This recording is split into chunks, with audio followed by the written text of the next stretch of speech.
This is Kick-Ass Politics. I'm Ben Mathis. Hi, folks. Before we start the show, I want to ask for your help. If you enjoy Kick-Ass Politics, I hope you'll help us reach our goal of raising our full production budget for 2016 by donating on our website at kickasspolitics.com or at gofundme.com/kickasspolitics. Thanks for listening, and now enjoy the show. Hi, I'm Ben Mathis, and welcome to Kick-Ass Politics. My guest today is Bill Kristol, founder and editor of the Weekly Standard. After receiving his Ph.D. in government from Harvard University in 1979, Bill Kristol taught political philosophy and American politics at the University of Pennsylvania and Harvard's Kennedy School of Government.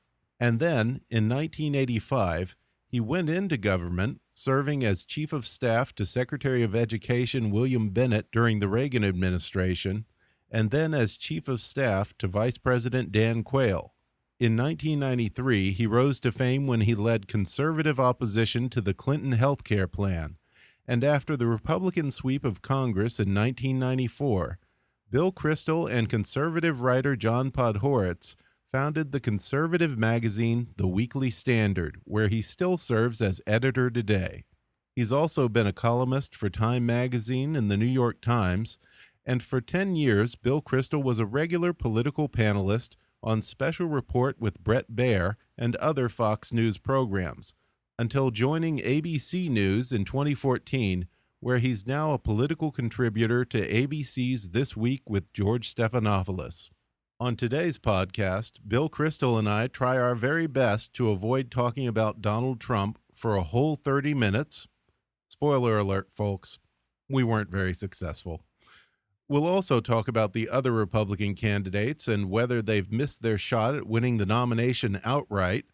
We discuss the possibility of a brokered convention and the prospect of a conservative alternative mounting a third-party candidacy. We'll talk about Bill Kristol's 20-year career as editor of the #1 weekly conservative publication in America, plus mean tweets from Donald Trump. That and more with my guest today, Bill Kristol, editor of the Weekly Standard, coming up in just a moment.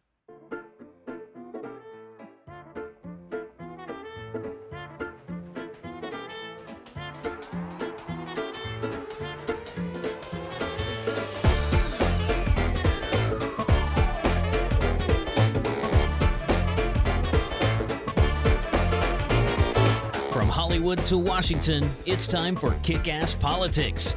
And now here's your host, Ben Mathis. I'm here today with the editor of the Weekly Standard and ABC political analyst, Bill Kristol. Bill, thanks for sitting down with me. Happy to be here with you. Okay, so I'm going to give you a break today.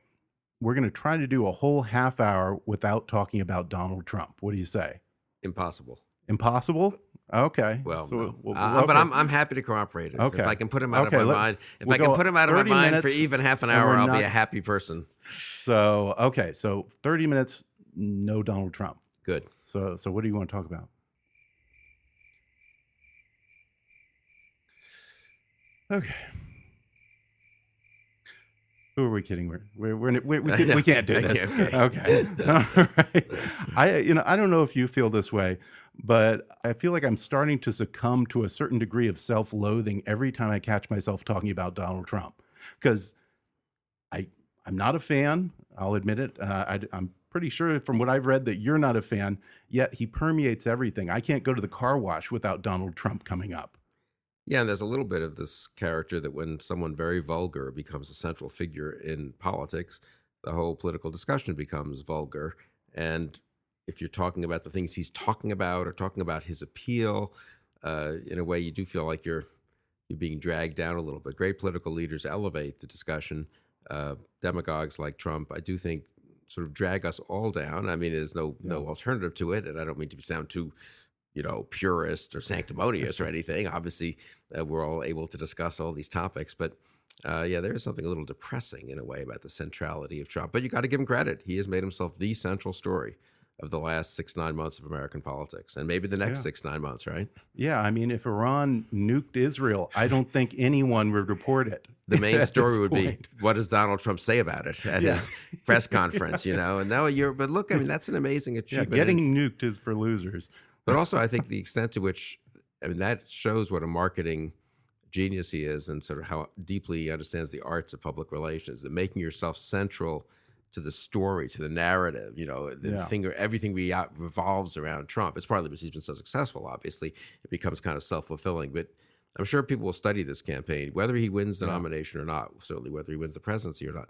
They'll study this campaign as a kind of example of marketing and of a certain kind of political genius. Well, yeah, and when you talk to others in the media and pundits and people in the so-called establishment conservatives in DC, are they just losing their mind at this point? Some of them, or maybe some of us, I should say, are. I mean, it's important to keep one's bearings, not get frustrated, not get angry, and also not overdo it. I mean, he's gotten 35-36% of the vote so far in the primaries. It's more than anyone else has gotten. It's an impressive accomplishment. It's a heck of a lot more than I thought he would get, or than anyone predicted a year ago, God knows, or even 6 months ago. But it's 35%. It's not 55 or 75%. And people shouldn't overdo the extent to which Donald Trump is dominating our politics. We probably let him dominate them more than his sort of objective performance would suggest, partly because he's so good at manipulating the media. And I think the liberal media likes having Donald Trump as the central story of the Republican Party and the conservative movement at this point, for obvious reasons. Yeah, I would imagine so. Well, since you brought that up, 2 weeks ago, you wrote an op-ed in which you urged conservatives to chill out, basically, not to give in to fatalism. And as you put it, you said basically to put your energies into making the case against Trump. Haven't we done that at this point? I mean, Mitt Romney's come out, George W. Bush. I'm trying to think of who's left that would actually matter to Trump supporters. Well, I mean, look, there are Trump supporters, and he's got a hardcore support, and maybe that's 25%, maybe it's 35% of the Republican electorate. There are a lot of other people, though, whom he'd like to get over. He's got to get to 50% at some point. Right. And a lot of those people are influenceable. I think Mitt Romney came out after that editorial you quoted, and I'm not taking any credit for that, but I think that was a good thing. But really, the truth is, George W. Bush hasn't really said much. He campaigned for even his when brother. He was campaigning well, but for he his didn't brother? mention the word Trump. It was sort of like us at the beginning of the show. And he said he alluded to Trump and said you shouldn't fall for this kind of thing. Dick Cheney was on TV after Trump attacked Bush and Cheney for lying us into war. And again, sort of course, he demurred and didn't like it, but he didn't really criticize Trump. So I do think there are lots of Rush Limbaugh's finally begun to criticize Trump a little. An awful lot of conservative leaders have accommodated Trump, shied away from taking him on. Some have kind of normalized him, explained how you can work with him. So I'm a little disappointed actually at the response of if you're gonna have an establishment, it might as well be an establishment that tries to warn people when they see something dangerous coming. And this establishment has not lived up to its purpose in that way. Is there one political figure or establishment figure that you can think of that would actually mean something to those more moderate Republicans or independents? I think, I don't know. I mean, I think you have to try a lot of things and a lot of people. Different people have different admirers out there. And so each of them could make some difference. But I think I distinguish between the Republican establishment, which I don't think has any clout at all. There are conservatives who are well thought of on talk radio, on television. And the fact that Fox News has been, on the whole, very sympathetic to Trump has certainly helped him a lot. I think Not according to him. I know, but that's his genius. His genius is he beats you up if they have 3 people on who say something critical, Steve Hayes and Charles Krauthammer, or maybe a couple others, and 20 people on who are very friendly.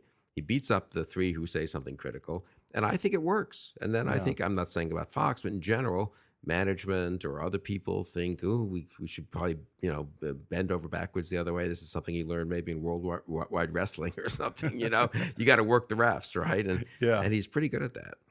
Yeah, and it is working because there are so many conservatives, well-known conservatives, conservative leaders, conservative fundraisers and donors who have just kept their powder dry for the past 9 months because they were afraid that Donald Trump might attack them or he might retaliate. I mean, is Donald Trump a golem? Is Yeah. that what we're facing here? Yeah, well, I hadn't thought of that exactly, but without answering that question, I am struck by the same thing. A little bit of fear of Trump. I think also, a friend of mine put it this way, everyone said Trump couldn't win and then that it was too early to attack Trump. Right. You had to wait till things settled down. And then suddenly now people are saying it's too late to attack Trump. It's futile. So Yeah. somehow it went from being too early to too late in about one day, but no one Yeah. ever actually, we still don't know. The truth is, finally there are ads on TV pretty consistently attacking Donald Trump's record, his business practices, some of the things he said. But we don't know how well Trump would stand up to that because he has sailed so clear Right. through the primaries. Bush's super PAC spent, what, $15, $20 million attacking Marco Rubio? Maybe Right. a couple million Yeah. criticizing Donald Trump? Yeah, it's amazing because people treat him like he's superhuman, and he's Right. not. I think that's like really I said, an he's not a golem here. It's really an important point. I mean, look, this is what happens when you're successful. Reagan was able to pull this off a little bit. Clinton during impeachment, people looked amazed as his numbers went up, despite everything that came out, and it became almost like a mystical thing. And you were foolish if you said, "Gee, you know what? We should hold him accountable for lying to a grand jury, even if he is popular." And why don't we explain to the American public why this is serious and it matters? And people at some point become very pseudo-sophisticated, and you feel like you're kind of kind of a buffoon, not a buffoon, but sort of a earnest, moralistic person. If you say, wait a second, I mean, fine, he won a couple of primaries, but do we really think it's appropriate that he says A, B, or C? Or do we think this is the kind of person we want to have as president? People say, "Oh, come, get with it. You just don't get it, Bill. The public is with him." And in a democracy, that's a powerful statement, even though, of course, the public can be wrong, That's at true. least for a while. That's true. And I keep trying to figure this out. What's at play here? Is there something that I just don't get? One thing, when I ask people, who are the Trump voters? Why? What is behind this? Because no one I know is behind this. And they keep saying they're angry. They're people who are angry and disillusioned. And I'm looking at that and I'm thinking, by what? I mean, I don't want to give Obama a bunch of credit, but we're not in an economic downturn. We're not sending thousands of people to a foreign war. I mean, are there that many people who are really that miserable out there and angry?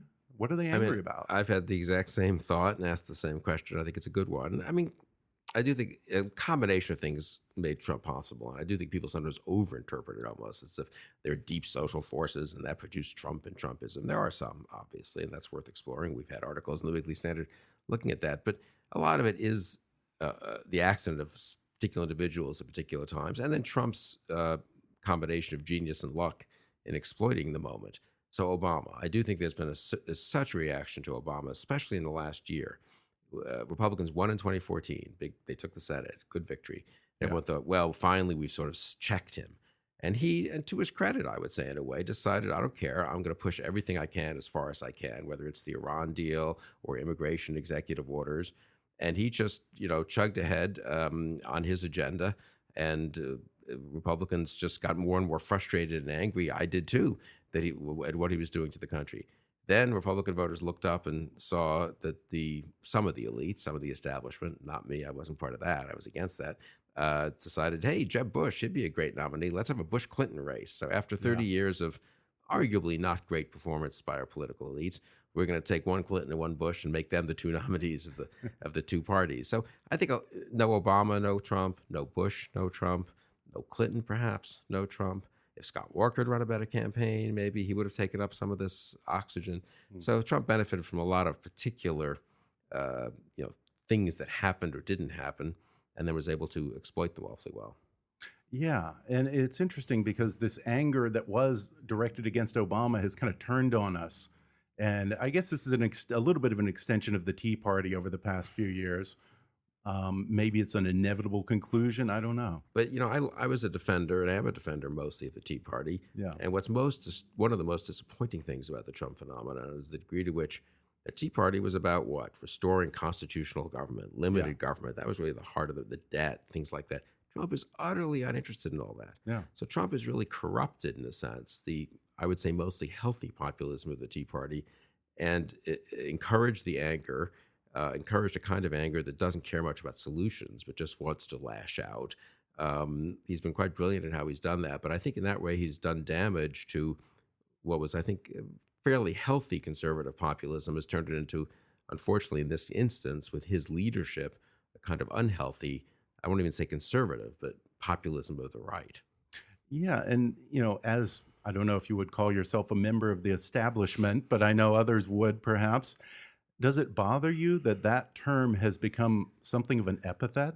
Wasn't that a good thing to be established? Well, it's both good and bad. I think it's often been used in modern politics, both in Britain and here, as an epithet. And I myself have many times, and I've associated with the insurgents many times against establishment figures. But at some point, the net gets cast so broadly that, Marco Rubio, who is the establishment, he defeated the sitting governor of Florida in a fantastic insurgent campaign in 2010.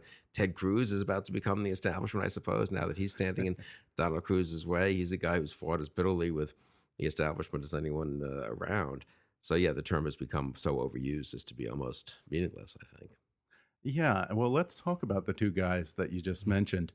In your most recent op-ed, you, along with others, have called for this in saying that Ted Cruz should bow out in favor of Rubio in Florida, and Rubio and Cruz should essentially bow out in Ohio in favor of Kasich. Now, if I'm Ted Cruz, I'm thinking, I'm running a close second here. You guys want me to take a dive on the two of the biggest winner-take-alls? Well, the rest of that would be that I think the other candidates should withdraw a little and let Cruz do well in Missouri, North Carolina, and Illinois. So, no, I think there has to be, and there is, I think, right now, a de facto agreement among the three of them that it's in all their interest to stop Trump, that they're helping Trump by dividing the vote as much as they can.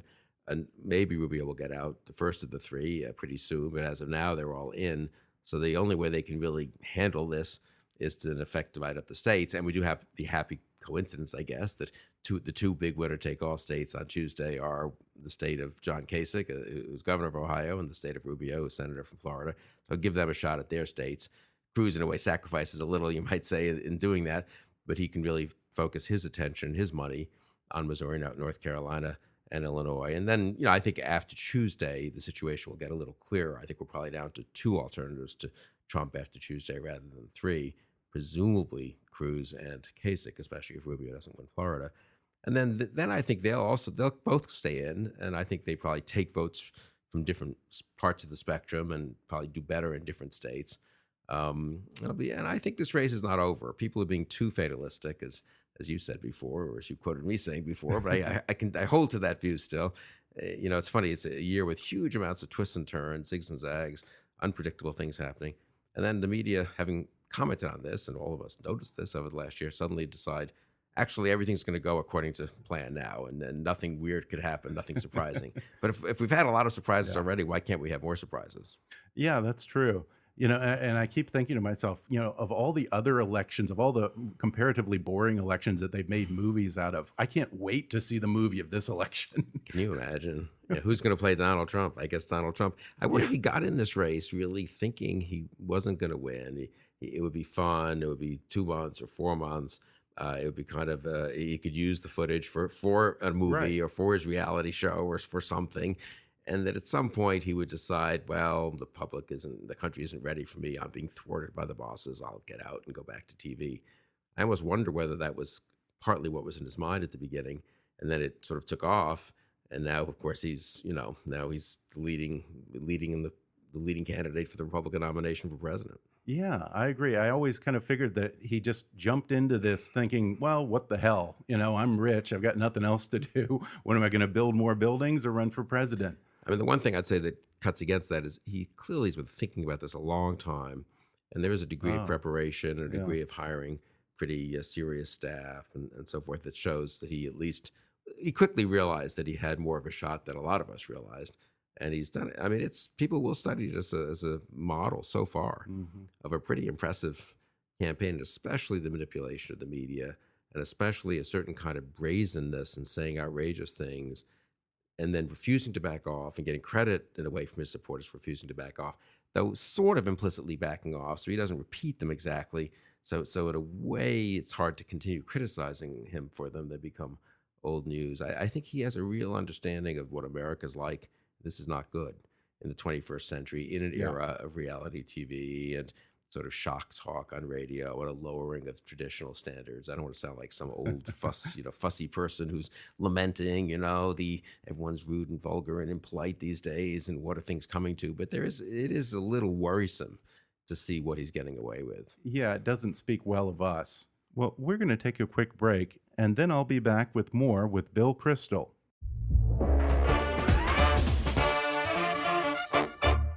Hey, folks, do you like reading but you don't have the time? Then maybe it's time to start listening to audiobooks. Audiobooks are the perfect thing to listen to on your drive to work or on the treadmill at the gym, or how about while you're cooking dinner or relaxing in the tub? You don't have to carve out an hour or two of your day just to focus all your attention on reading a book anymore, because audiobooks are great just about anywhere. And right now, you can listen to an audiobook for free with a special promotion for our listeners from audible.com. Just go to audibletrial.com/kickasspolitics for a free 30-day trial and a free audiobook download, which can be any of Audible's 180,000 titles for your iPhone, Android, Kindle, iPad, or MP3 player. That's audibletrial.com/kickasspolitics, or click on the sponsor link on our webpage at kickasspolitics.com to download the free audio book of your choice. And now, back to the show. We're back, and I'm talking with Bill Kristol, editor of the Weekly Standard. Well, let me ask you about Rubio. What happened there? Because by most accounts, he's played this right every step of the way. He's killed every debate. Unless we are just single issue voters and all we care about is immigration, what's behind the collapse so far? Well, I think that was a bigger problem than elites thought. That one I was right about. I was against the immigration bill, and I remember I know Rubio a little bit, and talking with him and his people, and thinking that was a very bad, whatever he believed, I think he was sincere, but politically warning that would be a tough hurdle to overcome later, and I think that turned out to be correct. He had one big mistake, though. You say he killed all the debates. Of course, he had that terrible freeze up in New Hampshire. And people forget, he had done well in the last week in Iowa. He'd come in third. Right. He was moving up in New Hampshire. I saw private polling that really showed he was likely to run second, pretty close second probably to Trump. And then he just had that horrible thing, and he collapsed in New Hampshire. He recovered from that the next week and did decently in South Carolina, but in a way he's never really recovered from what might have been if he had run a strong second in New Hampshire. So that is a case where one 90-second stretch in an exchange with a guy who got out of the race the next week, Chris Christie, could end up having influence in this race. Once something happens, now everyone's like, it's inevitable somehow that Trump was going to win or Rubio couldn't make it. But I'm not sure that's true. If he hadn't made that one mistake, we could be looking at a very different situation today. In the summer and the early fall, all of his people and the pundits kept saying his whole strategy was to hold back. We don't want to peak too soon. We don't want to peak too soon. We're not going to capitalize on our momentum off of this particular debate. We're going to hold our fire. Is it possible that he missed his window thinking like that? Well, he might have, but I think they really thought that they would surge in. They did decently in Iowa. They were going to move up in New Hampshire. It wasn't a crazy strategy. Just you have to execute the strategy, and he made a big mistake in that debate in New Hampshire. And one could say that mistake itself revealed something, though, that he was a little too scripted, that he maybe hadn't kind of the depth and toughness that you want a presidential candidate to have. I'm not sure that that's a fair criticism of Rubio, but I think it's something that people might have taken away from that debate. Is the only hope for everyone but Trump that we're going to have to take this to the convention? Can we, at this point, can anyone win without taking it to the convention? I think you can write a scenario where Ted Cruz actually wins gets enough delegates before the convention, just runs ahead of Trump, beats him in a lot of these later states. But that's a little unlikely that he would do that well. So more likely, and the most likely scenario right now, I suppose, is unfortunately that Trump wins. But the second most likely, I think, and I think it's relatively close second, is that no one gets a majority of the delegates, that Cruz maybe comes pretty close to Trump, maybe even surpasses him in absolute number of delegates. And so we have no one with a majority. We have only pluralities, and we go to the convention, as we should in those circumstances. Mm-hmm. And the delegates will have to decide on a second ballot who they want to nominate, and there will be an interesting debate at the convention. Political scientists and political observers like us have yearned for a contested convention for my entire adult lifetime. We almost had it in '76 in Kansas City with Reagan and Ford, and then Carter Kennedy a little bit in '80, and that was sort of it.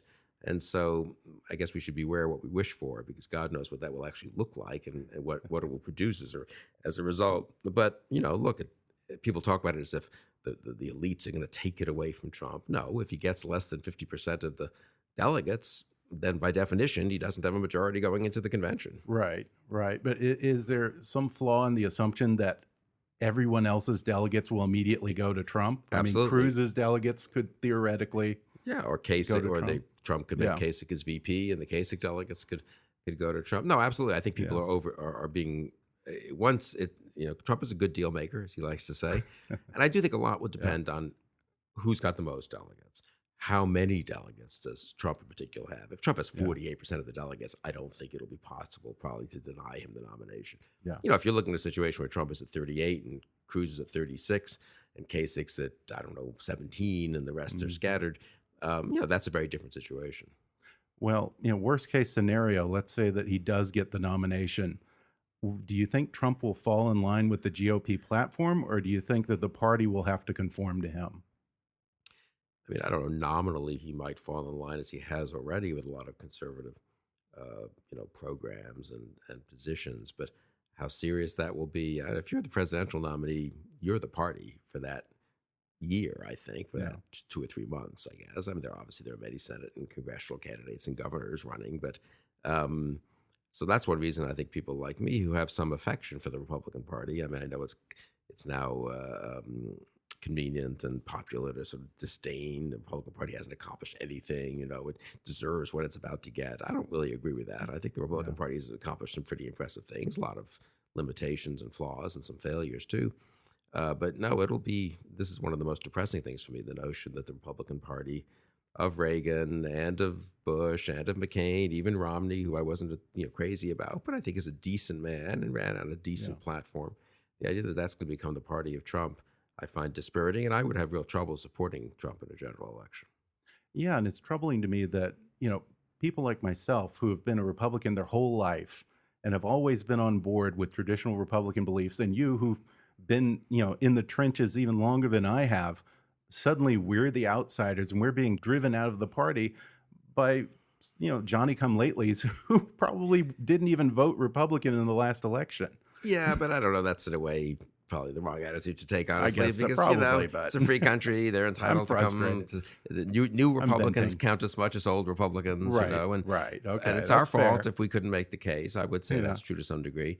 Having said that, I don't think people have some automatic loyalty oath. I mean, we're all we're Republicans, but we're all Americans, and we owe the country our loyalty. And if we really think that Trump shouldn't be president, we don't have to vote for him just because we voted for previous Republicans. Well, yeah, at a certain point, if it gets so bad, don't we have an obligation to put the country ahead of ideology? I mean, if we're going to put an emotionally disturbed person, these are my words, not yours, but frankly, he seems like an emotionally disturbed person in the White House. I mean, you got to make some tough choices. No, absolutely. Absolutely.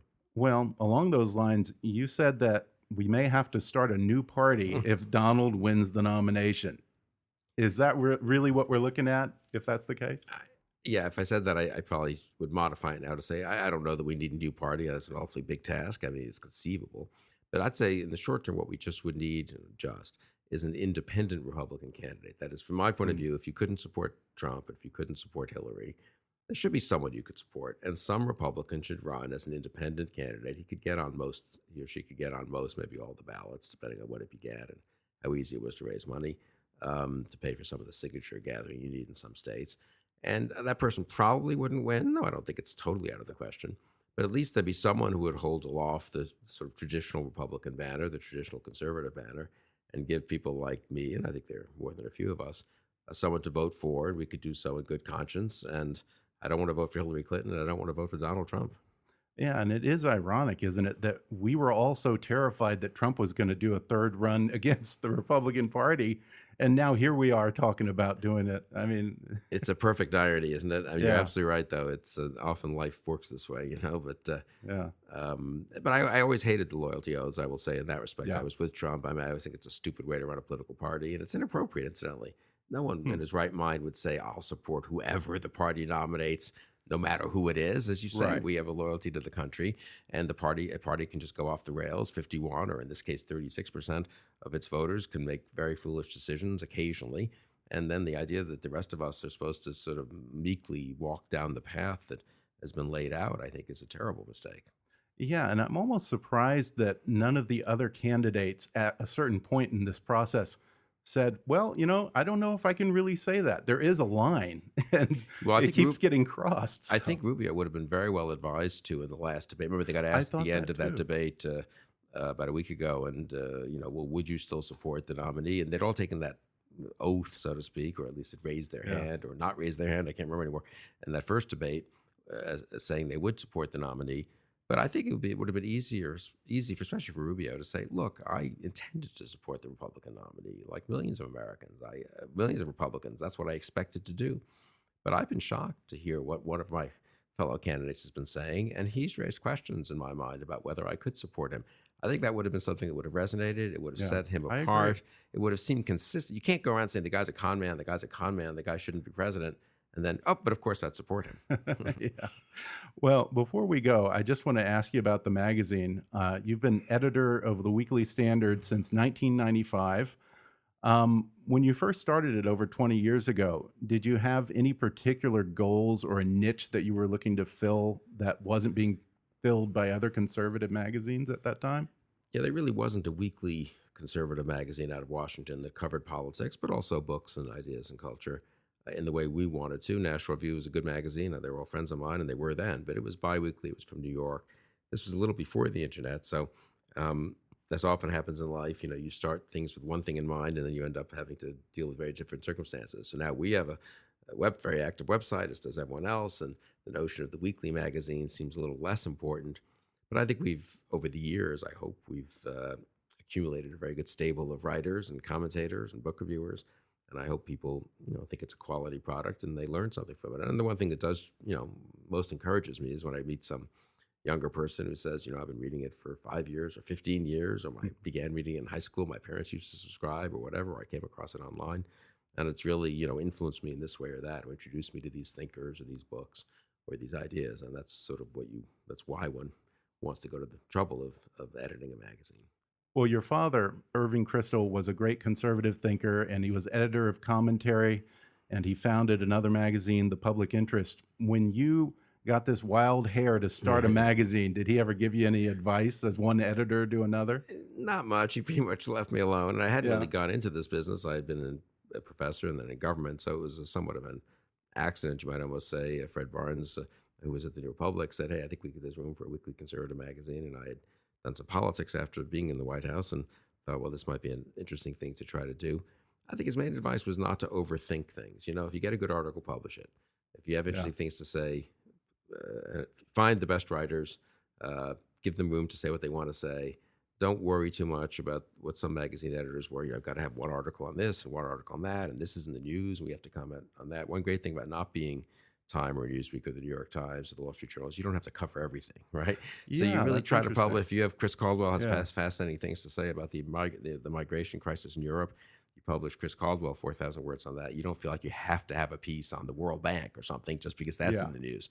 So I've tried to follow that kind of not be everything to all people.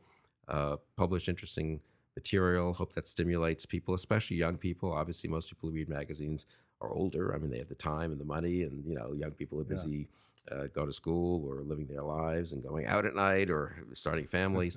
But I really always have in the back of my mind that it'd be nice if I felt that some young people somewhere were introduced to different thinkers, different ideas, different books through this magazine.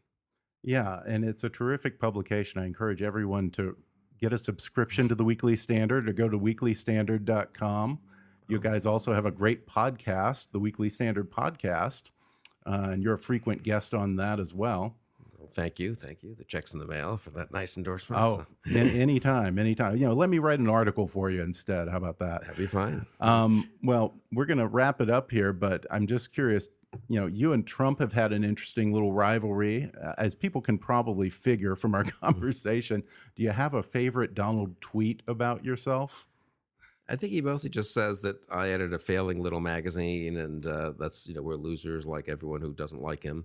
And at one point, I think he tweeted that he had heard that I was embarrassed to go out on the street and show my face on the street. Everything. So I was being so discredited by opposing him. We laugh about it. Of course, we laughed about it in the office, and I do it in good humor. But there is something about him, the kind of bullying that is, I'd say, I really can't think of another president who behaves or has behaved quite that way. Privately, they could be that way. They're not all the nicest people in the world, the American presidents, and I'm not a big fan of some of them. But the degree to which he's sort of legitimized a kind of public bullying, not just to the media, but of any opponent and of any critic, isn't healthy, really, for a democracy. And it's one of the things that I think I worry about. If he gets away with this, it sort of legitimates people doing this from all parts of the political spectrum in ways that aren't healthy. One of the great things about America is a certain kind of sense of, say what you want, and maybe it's unpopular for now, but maybe it'll be proven right 10 or 20 years from now. And you don't really get to say to someone, hey, you're a loser, shut up. Yeah, and there is something very malignant about it all, because he always seems to go to the most personal place and to go after whatever someone might be most insecure about, make fun of someone's nose or something. And he's shrewd about that, I guess. Disturbing. Which is, what bullies are, and it gets them some short-term victories and successes in life, I suppose. But I would like to think it doesn't get them the presidency of the United States. Well, to your credit, he said that the Weekly Standard is only a slightly failing magazine. Right. Everyone else, they burned it to the ground, and they're losers who've destroyed everything. You're only a slight loser, apparently, according to Donald Trump. So take heart. I appreciate that praise. Thanks a lot. Well, Bill Kristol, thanks so much for taking the time to sit down with me. My pleasure. Once more, I want to thank Bill Kristol for coming on the show. Follow him on Twitter at Bill Kristol. That's spelled Kristol. And if you'd like to read his op-eds or subscribe to the print or online versions of the Weekly Standard, just go to weeklystandard.com. And if you enjoyed our conversation, you might also like the Weekly Standard podcast. Bill's a frequent guest on there, and you can find it on iTunes. Now, don't forget to subscribe to Kick-Ass Politics on iTunes and leave us a review. That helps a bunch with our podcast rankings. And if you really want to help out, then donate to our GoFundMe campaign at gofundme.com/kickasspolitics. Or click the donate button on our website at kickasspolitics.com. Your support is always appreciated. Follow us on Twitter at @KAPolitics, or visit Kick-Ass Politics on Facebook. And while you're there, recommend Kick-Ass Politics to your friends on your social media. And as always, I welcome your comments, questions, and suggestions at comments@kickasspolitics.com.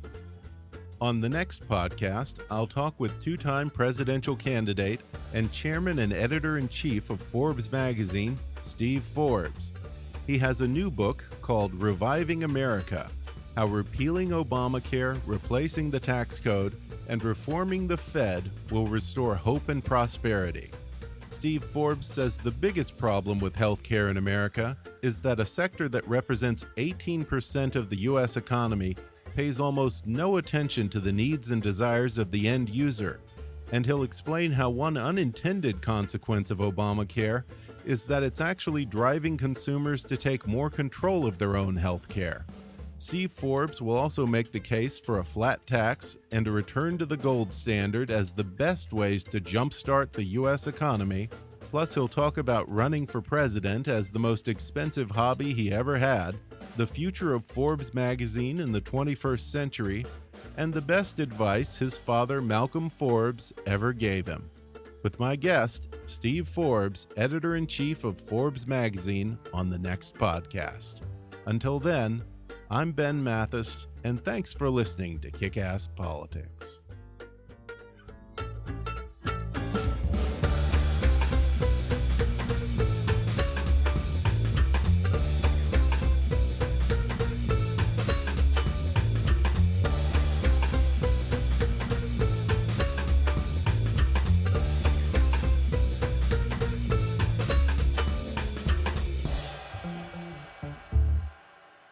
This podcast may not be reproduced without express written permission. Kick-Ass Politics is a trademark of Mathis Entertainment, Inc.